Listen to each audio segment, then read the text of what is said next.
Hello,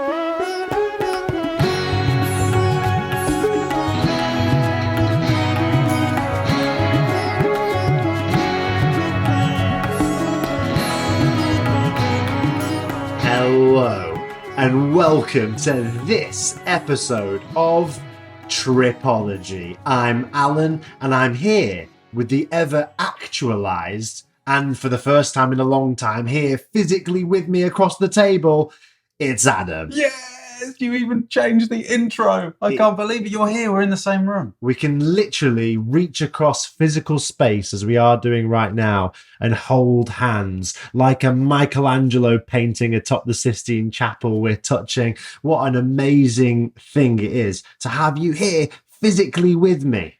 I know. It's been a really long time coming. It's been, the best part of 10 months. And it just feels like it's gone in the blink of an eye and also been the longest time in my life. I'm so glad you're here. A real life human could have been fully gestated and born in the time that we've been apart.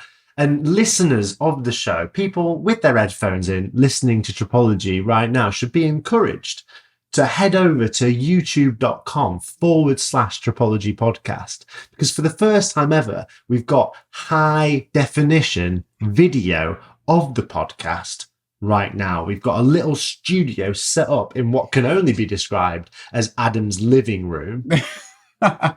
It's the first iteration. This is the studio that's going to take shape over a number of years. And I've never been so worried about my complexion. This is Trip Studio 1.0. Exactly. And I'm very proud of it. Goodness me, we are travellers and not technicians. And setting up this thing has been ever such a long road. We've got you in high definition and we've got me in high definition. We're sitting across. We got so habitualised to recording this podcast remotely that it's so unusual to see you, your full visage there in front of me. Yeah, it's one thing that I guess travellers are known for is being adaptable. Certainly good travellers sort of think on their feet and they can adapt to many situations. And going from recording a podcast where we've been working remotely and we're just looking at each other through a screen to then being right next to you, it's just a really strange energy in the room now. And I'm just buzzing for it, Alan. I'm looking at the beer. Can we mention the beer? Well, yeah, we need to celebrate. We need to mark this occasion because this podcast was born during an era in the lives of all humans where remote technology was on a real upswing, wasn't it? Yeah. Zoom meetings were a thing, lockdowns were a thing. This podcast was conceptualized, but it's been a long time since all that. And here we are. I got on a flight. I came all the way to Canada to be here with you. Yeah. It was, the travel process so much easier now than it was when this podcast was conceptualized. It's a new era for Tripology, and it's a new era for travel. Yeah, it just the process of getting you here was a little bit convoluted and, wasn't ideal given some things that we'll talk about after we've clinked glasses. But I think the fact that you're here and the fact that you made the commitment to come here deserves something fizzy. Well, yeah, let's do that now with all the Tripology audience. Adam, you get to opening that bottle. Here's the sound of that. Oh, dear. Alan, you're not going to believe this. There's a cork under the cap. Oh, no way. I think this is funny. I think this is hilarious. Yeah, for the viewer. For the viewer. Okay, pour that. There it is. That is the sound of Adam pouring what can only be described as an alcoholic beverage. My goodness, it smells so good. Yeah, well, here we go. We'd like to encourage the Tripology audience to celebrate with us. It can be an alcoholic or a non-alcoholic beverage. But if it wasn't for you guys, we really could not be in this position. The fact that I've been able to fly out here to be with Adam is in no small part due to the tenacity, the belief, and the support of the Tripology audience. Here it is on camera, youtube.com/Tripology Podcast. And on audio, here's the clinking of our glasses. Cheers to you, mate. Cheers to all of our listeners. Cheers to Tripology. Cheers to travel. Cheers. There we go. Something that can only be done in person, in physicality. My goodness, it would be a sort of anticlimax, wouldn't it, if we were to do that remotely? Yeah. Very little in the way of... It's a lovely, lovely drink you've poured. Thank you so much. Fantastic. Yeah. I mean, people were doing it though, weren't they? I remember that there were lots of different businesses that were trying to remain agile, and they were doing things like having a drink remotely and checking in with their family members where they would have a drink of an evening, but through the computer screen.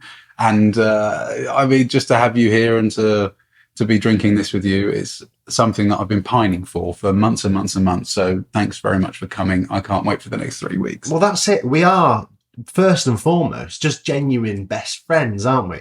That's what this podcast is in its grassroots, is that it's a podcast designed not only for us to connect with each other remotely, but also to connect with other travelers. I love the idea that we're just a couple of mates in the ears of people on a long bus ride, on a long cab ride, maybe even on their commute to work. Travelers of all kinds with a passion for journeying and long-term getting out there on the road. I think Tripology's for them.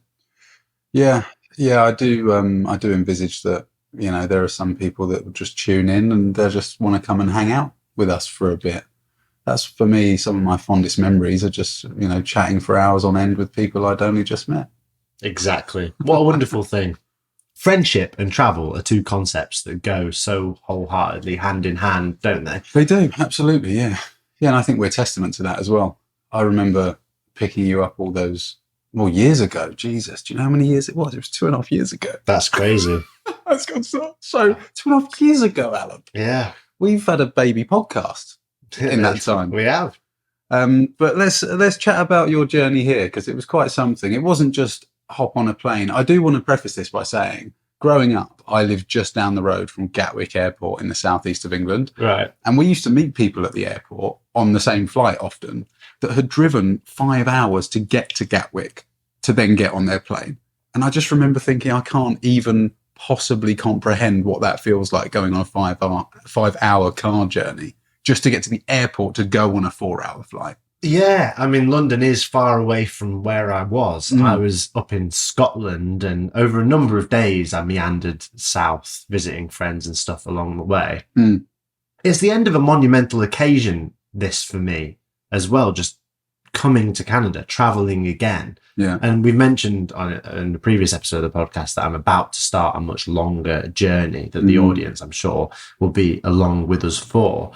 But I've finished a series of projects up in Scotland that have been huge, life-changing things. I've got to spend some much-needed time with family, which was long overdue.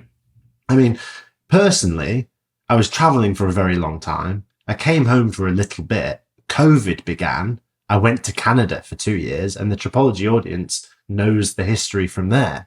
So very little time has been spent with my family since I was 21 years old. Yeah. I'm 29 now, and these last 6 months have been the longest time I've spent with my family as an adult. Wow. It's been pretty damn incredible. Yeah.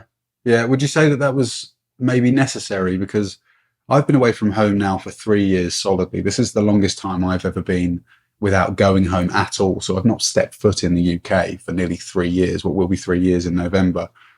And we call it often a badge of honor when people say, you know, I haven't been back home in 8 years or whatever, but I could never envisage myself feeling like I wanted to go home.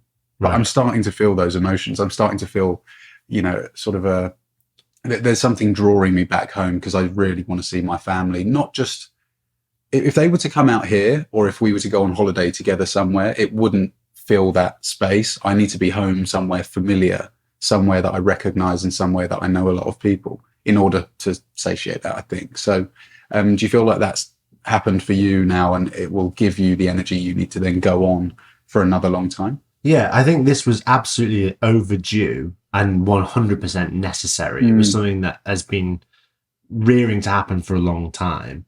And I'm at a point now where I can sort of consider my mum and my dad and my brother friends in a way that was that's incredible. Really where my headspace was at. It's a remarkable feeling.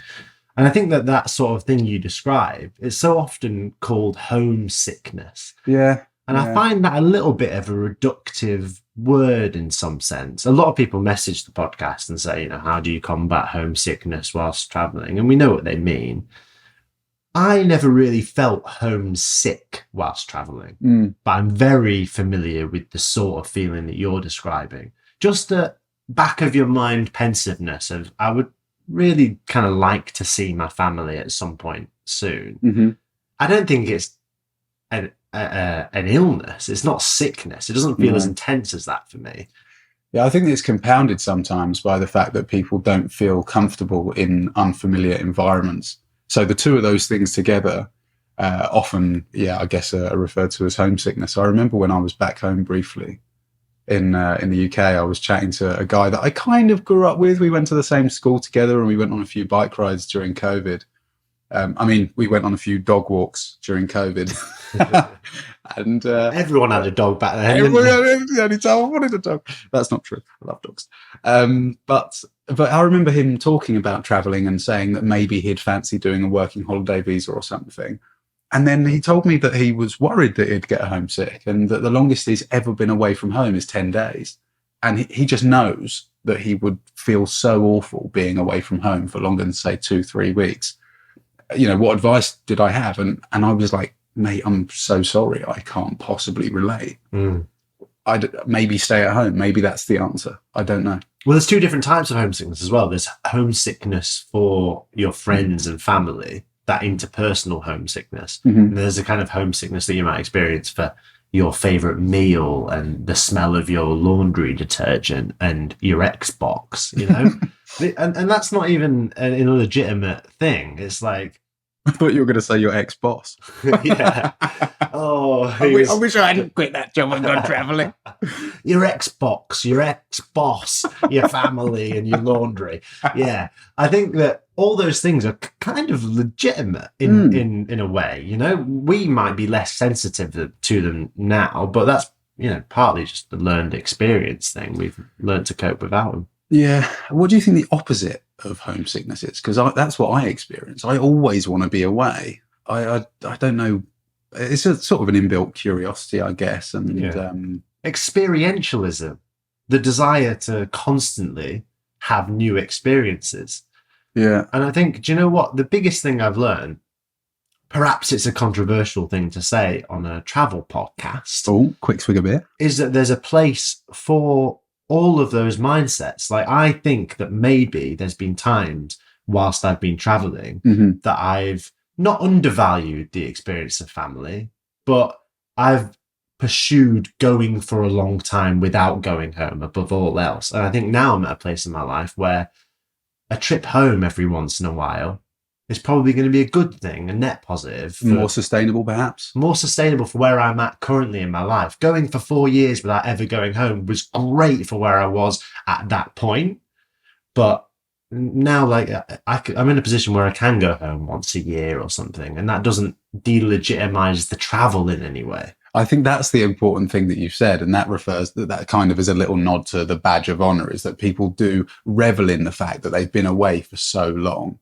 And I don't really know where this one-upmanship within the travel space. It's so real, though, isn't it? It's really real, yeah. Yeah, it's this. I'd love to do a sketch with you one day. Could we just do a couple of sketches? I don't want to maybe put any spoilers out, but it's that kind of, how many countries you've been to? I've been to 85. Well, I've been to 86. Well, I'm a better traveller then. Obviously, you're a better traveller. We both know that. That's the dialogue in hostels, isn't it? It's like, where you're from, how long you been travelling for. Yeah. And really, like, what's my answer to that now? I mean, I've been taking travel pretty seriously for a decade. But do you start that number from your current trip or from back then? If I say 9 years, it doesn't tell the whole story. I mean, there was 2 years during COVID where I was in Canada working. I was living a normal life in Canada. I wasn't traveling then. So what's the answer to that question? And do you know what I've concluded? It's like, it absolutely doesn't matter. No. I mean, the answer now can be, I like travel so much that I've got a travel podcast. Yeah, exactly. And the answer for you there, listening to this, can be, I like travel so much, I'm listening to a travel podcast. Excellent. Or watching us on YouTube. That's youtube.com/tripology podcast. Amazing. Chuck us a follow on Instagram at Tripology Podcast. It's it's quite a funny thing to be talking about the way in which people deliver their travel CV, as it were. You just twigged my memory, mate. I remember when I was in Laos about, well, it must have been 8 years ago or something like that, and I met this really nice English girl. She was super, super posh. really, but like, look, she spoke so with such, that kind of upper class poshness, shall we say, that it almost hurt her to speak. And I remember asking her where she was from, and she said, "I'm from everywhere." Oh, crikey. And I was like, what does that mean? I'm amorphous. I'm a gas. I'm existing in all spaces at once. I've been to so many countries that I just couldn't possibly pick one. It was just this really, really sent me sideways. I thought, okay, nice. Yeah. Where are you from? Everywhere. Yeah. Unusual. The southeast of England. Yeah. And that's it. So before we head to the med break, just that summarized is we love long-term travel here on Tripology, but for the first time ever in my life, I'm learning that long-term travel can take place on multiple frontiers. Travel is always going to be something which I hold absolutely dear, but who knows how that will take. I'll always be on the trip. I'll always be on the adventure. I'll always value that one-way ticket to a destination with an unlimited time frame. That's where the value is for me. And now more than ever, I can live by the seat of my pants and follow my heart. And when it is time to end the trip momentarily, briefly, there'll be a home, a place that I can go to do that. Isn't that a beautiful thing, Adam? That is a beautiful thing. I think more people should employ that. And I think that's a fantastic thing for you to have realised. There we go. And in a way, aren't I home now here with you? Isn't the location of your best friend in a way home? It is, absolutely. I hope you feel home here. You're very welcome, and I'll make you stay here as long as I possibly can. So here we are, home together. Let's head to a quick med break, and then I'll tell you a little bit about how I came to be here in your house. Let's go to the med break now.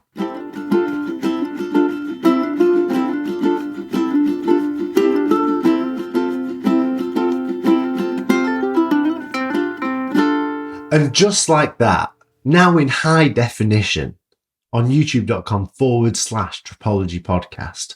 And here, wherever you get your podcasts, be it on Apple, Spotify, all the other ones. All the other ones. There's lots of places people get their podcasts. And maybe you're watching this as a clip on Instagram.com/tripology podcast. We're here, back from the med break. Adam, fairly easy nowadays to get from England to Canada. Mm-hmm. To get from Scotland to Canada, where I was, to get from the United Kingdom to Canada. So all of the places to Canada. Exactly. So I moved slowly, meandered via a process of seeing friends all the way down to London. Good, that, isn't it? It is good. I have a bit of a hostel faux pas to talk to you about. Uh-oh, go on. Right. So first of all, hostel prices in London. My goodness. Guess how much for one night? I would say I've stayed in a hostel in London, and it was a 9-bed dorm in the middle of Soho, £27 a night. I got a 4-bed dorm. Yeah. £30. Luxury. But that was the cheapest available that night. I couldn't even get an 8-bed dorm. It's like that was all that was available. 4-bed dorm in this hostel in London. So I bunker down for the night, and I'm editing Tripology. Thank you very much. No problem. Everyone's welcome. Everyone listening to this, welcome. So I'm staying up late. I'm on the bunk bed editing Tripology. Welcome, you're welcome. Yeah. I'm editing Tripology on this 4-bed bottom bunk, right? Mm. And this guy's sort of making a bit of a ruckus. He asked me for a phone charger. I'm like, obliging. I go, no problem. Take the phone charger. Right. He charges his phone for a brief time, gives me back the phone charger. Okay. I'm still editing away. The small hours of the morning come and go. It's like 2:30 a.m., 3 a.m. One guy's sleeping, like underneath him, fast asleep. Right. And this guy's up on the top bunk. He's like watching fighting, UFC, boxing, full volume. My goodness. Now, you know I'm a fan. I know you're a fan of UFC, but you're also a fan of respecting other people's sleep. I couldn't believe it. The voice of Bruce Buffer punctuating like a siren song out across that room. Now, I didn't mind so much because I'm headphones in editing Tripology still. And awake. Yeah. Yeah. But the guy beneath him... Torture. It's terrible, isn't it? It's really out of order. Maybe the guy was... Which country was he from? Maybe he was still in his own time zone. Who knows? It's really not fair to treat people like that. And I think to a certain extent, it must be like a cultural thing. I mean, who knows? He had the exact accent of Khabib Nurmagomedov, so listeners can go and find out what that is exactly. But he's up there on the top bunk. This is happening. I eventually finish editing Tripology. You're welcome. And Thanks, Alan. Thank you. I Yeah. bunker down to go to sleep for the night. Yeah. And some hours pass. I'm really unconscious. And I hear rustling somewhere in my peripheral. And I hear, bro. Oh, you're joking. Right. So I don't know what you'd have done in this situation, but I pulled the duvet on top of my head. And I think whoever that bro is, Yeah. I don't want to be him. I'm just going back to sleep. I don't want to deal with this. Yeah. I fall back asleep. Moments later, I mean, time's difficult to keep track of when you're sleeping, but what felt like moments later, I hear, bro, what's the time? Oh my goodness. And he's badgering you for the time. I mean, at this point, I sort of stir from my sleep and realise he's probably talking to me. Yeah. What would you do in this situation? I know what I would have done, and it breaks my heart to say, but I would have answered him. And I think that's really not the sort of thing I would encourage. It would have been nice to have a really sort of a calm chat with him and say, I'm going to give you the time, but just, I hope you know that you shouldn't do this, please. I mean, it's outrageous. It must have been 4 a.m. at this point. Maybe I should have just realised that he was probably talking to me, peeled off the duvet, lit that phone light in my face to check the time, and then told him what the time was. But other people in the dorm were sleeping. I was literally asleep. Yeah. He was asking me for the time. So I just pulled the duvet over again. I just refused to answer it, right? It's so disruptive, though. It's so out of order. So disruptive. And then, moments later, I feel a rummage next to my head. No. I pull the duvet off and he's got my phone, which was by my pillow, in his hand, and the phone light's going off because he's checking the time. I said, what are you doing? I grabbed the phone off him. I said, get away from me. He goes, I was just checking the time, bro. Mate, that's so fucked up. I can't believe it. Because surely a thought went through his head where he thought, if I take this phone and look at the time, which we assume he was doing. Yes. You don't think he was stealing the phone? I think he was genuinely checking the time. Okay. I mean, but let's just give him the benefit of the doubt and say that's what he was doing. But he must have thought, if I take this phone, there's a chance he's going to think I'm stealing it. Although, did he think you might have been awake, or because of your behaviour, did he assume you were definitely asleep? I mean, he at least knew that I was trying to sleep. Right? But can we just deal for a moment with the fact that I would sooner have got out of bed, exited the room, gone to the 24-hour reception and asked them for the time. I would have sooner triangulated the position of the moon to figure out the time than gone and grabbed someone else's phone.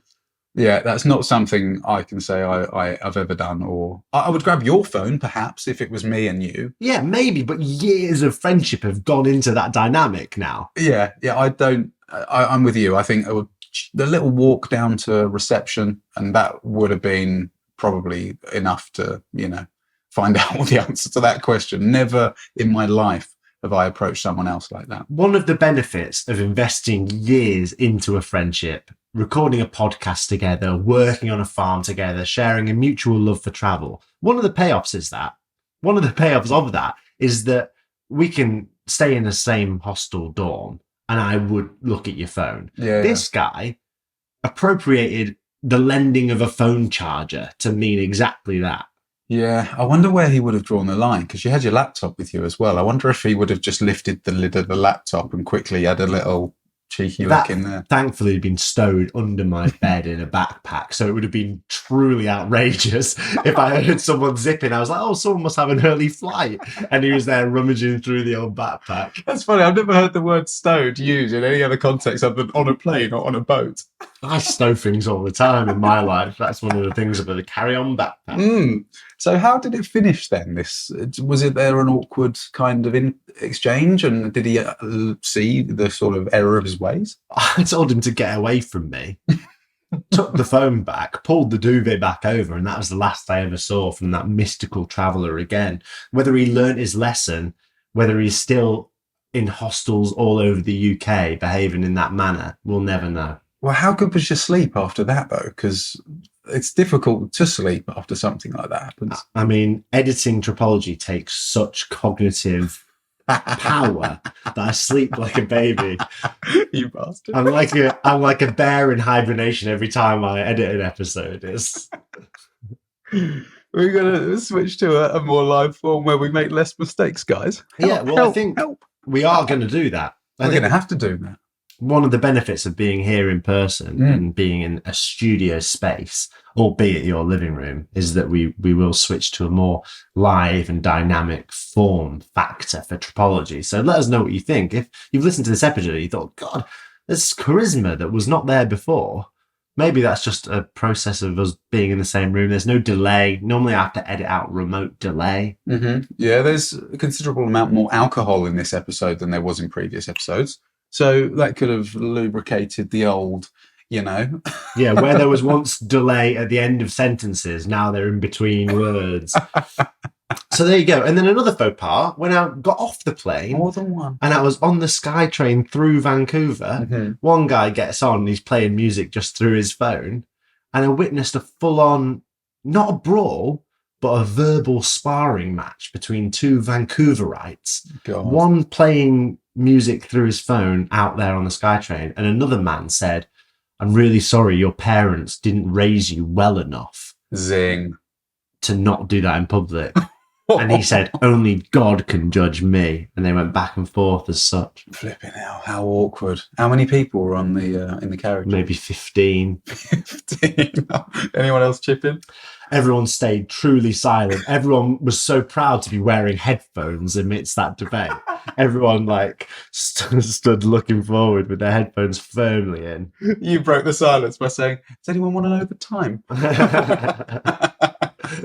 Yeah, absolutely. But it was really good, mate. You couldn't pick me up from the airport. I couldn't. I'm devastated because that was going to be a huge thing. I had thought about maybe a social media thing. We've got content at the forefront of our minds now. So it would have been nice to be there with a sign that said your name and then collect you from the airport. But unfortunately, work commitments, etc., didn't allow me to do that. And like I said, mate, it's really far away to get to Vancouver from where I live. I live in a beautiful region, but my goodness, is it isolated.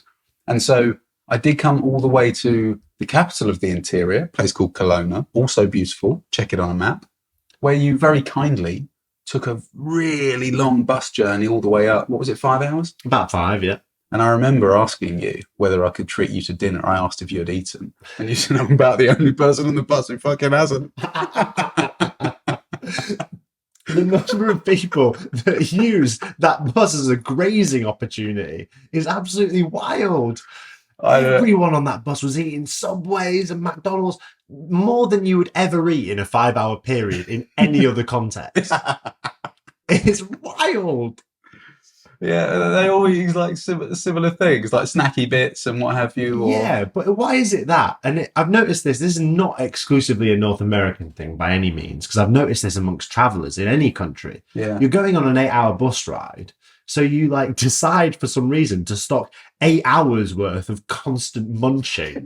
It's like, oh, well, there's no else to do on this bus other than graze, so you ruminate on a litany of snacks. It's wild. That is wild. Eating a packet of cheesy crisps or whatever is a far cry from my best experience and something I would implore people to do. And I think that some people will probably have done this anyway, is when you travel on the Shinkansen, which is the Japanese bullet train, or any train in Japan, you can go to these sort of stores. They're like food stores that have ready prepared bento boxes and things, and the quality is exceptional. And it's now become sort of a gimmicky thing to do, is if you get a train, make sure you go and buy one of these bento boxes and eat it on the train. And I did that, and that was a very pleasant experience. Yeah. I'm not sure I'd get a train deliberately to eat one. I think you could, they're not mutually exclusive. You could have one or the other. But yeah, I can just so easily envisage what your journey was like. Just lots of crunching and scoffing and crisp packets crinkling, and it would have been an ASMR. What do I want to say here? Yeah, auto-sensory meridian response. Absolutely. I mean, those bento boxes and things like that are so much healthier than what was being consumed on that bus. True say. I drew attention to myself by not eating. There was people offering me granola bars. There was people offering me He must be foreign. burgers, everything. People were like, oh my God, there's a guy in 32C not eating coming over, seeing me. I was a tourist attraction on that bus. That's funny. But yeah, our reunion, which was going to be immortalized on social media, was ruined by the fact that... Well, there was a lovely old lady that I think was delivering some information to you. So you were waiting for your carry-on bag to come out of the bottom of the coach where it had been stowed. Yeah. And I was standing behind you for, I don't know, let's say an uncomfortable amount of time. It was roughly 1 minute. Yeah. Waiting for you to turn around so you could see me. And this old lady just took all your attention. And because you're such a sweet guy, you were sort of bowing down, trying to listen to what she was saying, because she was speaking really quietly. Yeah, she was. It was almost like a murmur. I felt like a Richter scale, like one of those needles on a piece of paper trying to understand her. Oh my God. And she didn't understand what this meeting meant for us. No. So bless her. She seemed super sweet. And it was all like awkward, and you kind of realised over your shoulder, and I was there like, oh, hey, mate. And we did like half a cuddle. Yeah. This is my friend who I run a podcast with, who we've just been trying desperately to get to each other for months and months and months. So cool. Thanks ever so much. There's always next time. Very much the logo of the Tripology reunion, the advent of season 2 of Tripology, is that little old woman somewhere. I mean, she must have been knackered, Bessa. The amount of carbohydrates that she consumed on the bus over. I don't doubt it. Oh, what a sweet thing. But yeah, after that, it was lovely, wasn't it? I'd picked up a couple of Vietnamese salad rolls that were quite tasty. You refused to eat them in the car for obvious reasons. And then we had a nice hour-and-a-half journey all the way home. What were the obvious reasons? Because I was so sick of vehicular consumption. You said, you know what I'm like, Adam? I don't eat when I'm in transit. Absolutely amazing. And then we sojourned all the way back here to your apartment, where we've been working ever since to make this, the second season of Tripology, a real event to behold, with HD cameras, all sorts of things. There's going to be lots of things coming to the forefront in the next few weeks. Anyone that knows us both together, and anyone that knows probably us as individuals, will know that you're the technician. So Alan's been working his socks off, bless him, trying to get this thing set up. And I think you've done a fantastic job, mate. This is a new phase of Tripology, which is so exciting. It is. There's lots to look forward to. Now is surely the best time to go to our Patreon. It's patreon.com/tripologypodcast. If you've made it this far in the episode, if you listened to this whole episode, you've got to this point here where I'm saying this, you enjoy what we do. I hope so. So go to patreon.com/tripologypodcast. You can pay as little as $1. And for that, you get to hear the Lost and Found section at the end of the episode. Yeah. Which is bonus content where we talk about all sorts of things, really. We just chill out a little bit, don't we? And you get to know us a little bit better. Yeah, it's slightly more relaxed. We have a sip of water, or alcohol in this case, and we just kind of, relax our shoulders and chat about things that potentially we wouldn't, maybe other travel related things that aren't necessarily travel related. So yeah, we talk about the whole host of things. Yeah, it's good stuff. And it's just so good to have you here. I can't wait to see how the next 3 weeks unfold. So thanks again. Cheers everyone for tuning in. And if you do like what we do, please help support the podcast by chucking us a review on Spotify or whichever platform you use. Absolutely. And with that, let's disembark this vehicle and wait for the next bus in the Tripology station to pull in. It will be the second episode that will come next week. Right now, the present feels like an awfully melancholy affair, but the bright future of tomorrow, next week, of next month, and all the things that we'll do in Tripology history folding before us. Let's head there now. Let's head to the next era. Let's do it, my friend. I'll see you there. Bye.